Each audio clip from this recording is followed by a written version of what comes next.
Good morning from Skipwith Common in North Yorkshire. Today I'm retracing the steps I did for a walk in December 2022, but which I didn't record. I wrote about that walk, and it was a bit of a church crawl as well, in my zine, volume 3 of Under Steeple and Tower. That's a church crawling little zine that I self-published in March 2023. I've done a few more, and if you want to know more about those, I'll talk about them a bit more at the end of the video.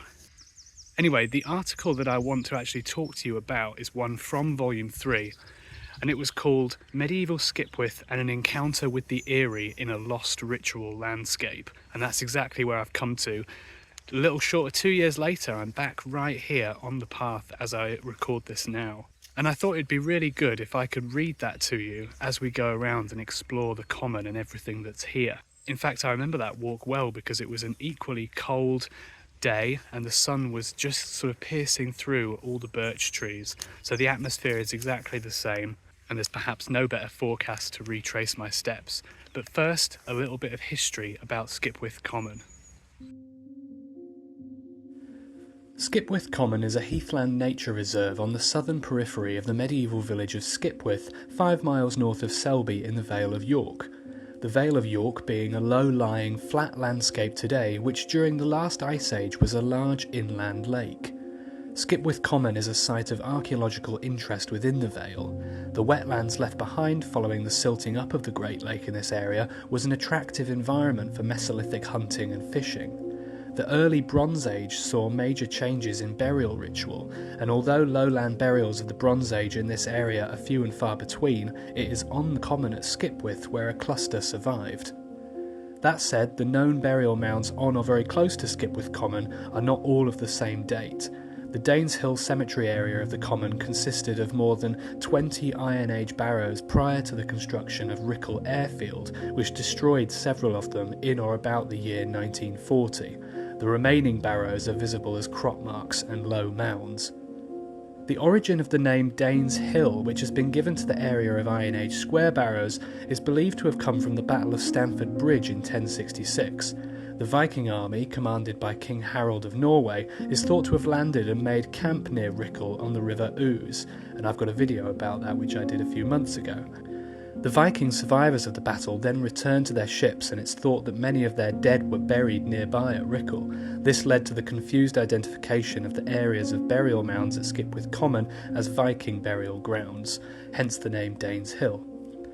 The medieval and post-medieval use of the surrounding land around Skipwith village indicated a mixture of pasture and common meadows with some turnover for arable cultivation. The fields around Skipwith were not enclosed until 1904, and the common was left out of the enclosure. Free access to the common was protected, with specific emphasis put on the preservation of the various tumuli.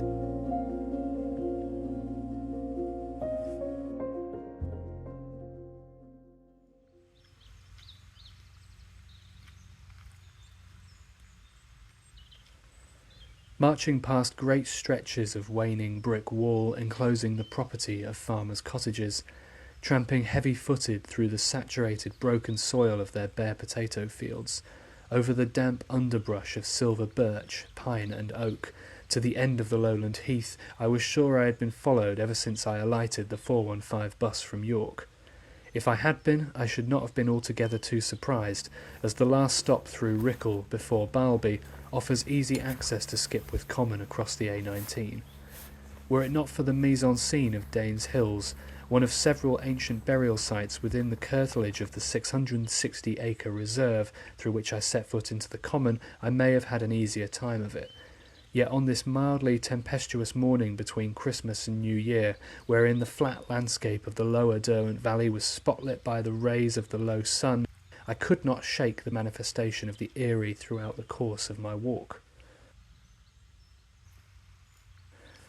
I was en route to visit the parish church at Skipwith, dedicated to St Helen, a magnificent medieval building and always open to visitors.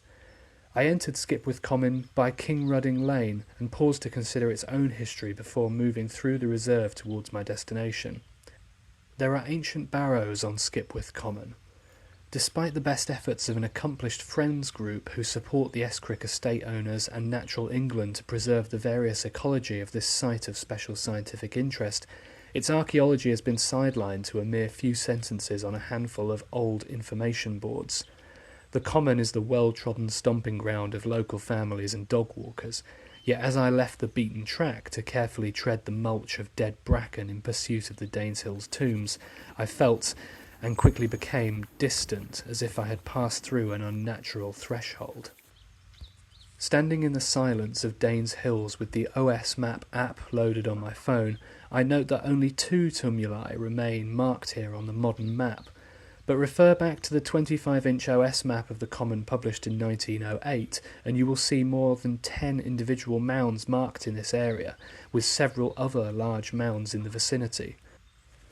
Although some mounds in this area were levelled when infrastructure for the Second World War airfield was created, several do remain, but there has been a deliberate erasure of this highly significant burial landscape from the revised cartography. Author Mark Fisher has described the eerie in one sense as the failure of presence. The sensation of the eerie occurs either where there is something present where there should be nothing, or if there is nothing present where there should be something. Thoughts on the meaning of presence and absence will stick with me on this walk, and certainly the erasure of the peripheral archaeological record from modern maps and its displacement through military expansion instills a sense of eeriness within me. After taking a couple of cursory photographs of the undulations between the birches and thickets of brown bracken, I departed this patch of the common. From the northeast corner of Danes Hills you can see the tower of St Helen's Church, which is itself recorded in Domesday and an ancient landmark worthy of this windswept plain. It was granted to the Bishop of Durham, who then handed it on to the Priory of Durham in the 1120s. In 1280 it formed the endowment of the new prebend of Skipwith within the Priory's collegiate church at Howden, 10 miles from Skipwith just down the road.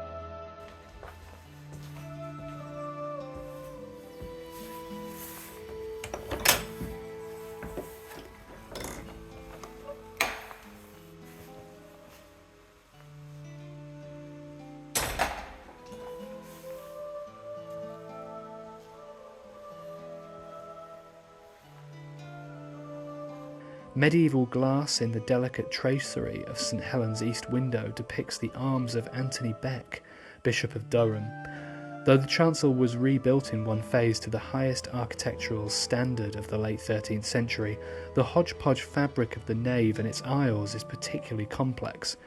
I will not waste time diverging into an account of the evolution of the building fabric, but instead recommend visiting Equipped with Yorkshire, York and the East Riding by Pevsner and Neve, 1995, and Rita Wood's report on the corpus of Romanesque sculpture in Britain and Ireland. Firstly, the collection of 20th century stained glass in St Helen's Church is unforgettable and noteworthy alone for adding such character to the interior setting. Although each are individual designs, aspects of their shared narrative are reflective of the local flora and fauna I passed on my way to the church's open door. The glass in the north aisle windows must be taken as a whole, for each in turn continues the narrative of John Bunyan's Pilgrim's Progress. These exquisite works of art were designed and produced in the 1950s by G.E.R. Smith of A.K. Nicholson's Stained Glass Studios of St John's Wood, London, and are dedicated variously to the Reverend William Whyman after 59 years in ministry and 32 years as vicar of this parish. Also his wife Matilda Elizabeth, and another window given by Matilda and Kathleen. This is evidently a very personal story for that family, and they enriched this beloved church accordingly. The glass is of the very highest quality and the only source of colour in this otherwise buff, sombre interior of exposed sandstone masonry. In a south aisle window is my favourite example of 20th century glass in the church, depicting St Francis of Assisi feeding the birds with a cast of animals in the first and third light to the side of his feet. This window is also by Nicholson's Glass Studios, and I admire the delightful song thrush above all. Unfortunately, there are no depictions of longhorn cattle, Hebridean sheep or Exmoor ponies which you can encounter on Skipwith Common today, but look out for dozens of oak leaves and acorns which appear in the margins of the modern and medieval glass fragments around this church. Head now into the vestry under the west tower, where behind a low cupboard set into the north wall you will find a curious carved stone, believed to date between the 9th and 11th centuries. depicting what Pevsner and Neve have comically described as a confused crowd of human figures and animals, which has been interpreted as showing the destruction of the gods at Ragnarok. Sculpture or graffito, it is not entirely clear. No one really seems to know what it represents. But if you want to study it in greater detail without sitting on the dusty floor, you can buy a postcard of it for 25p. Directly opposite the church stood the manor house of Skipwith, within earshot and eyesight of the common and its burial mounds, until the mid-17th century, when it was replaced with a small cottage, now also demolished. As if this busy historic landscape was not eerie enough. The church and the burial mounds, these lone landmarks, stand solitary, defined by the silence and flat around them.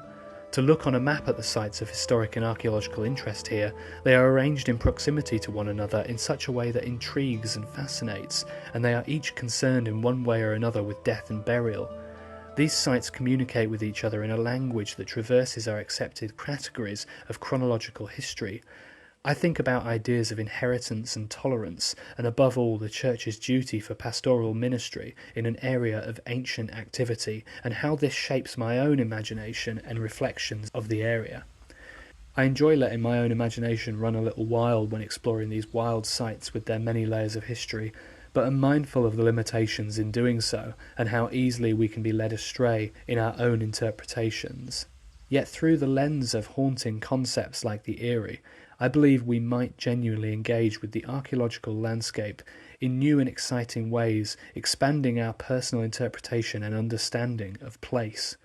Of course, we must adhere to the evidence and not get carried away, but also allow ourselves the room to explore these sites in our minds. In this instance, medieval grave and coffin slabs have been repurposed to cap a boundary wall at the church, and Iron Age burial sites have been eradicated to make way for aircraft landing strips and access roads.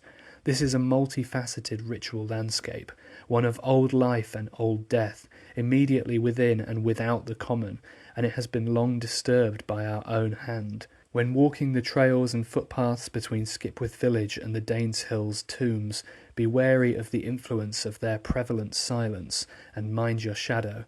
You may not be walking alone.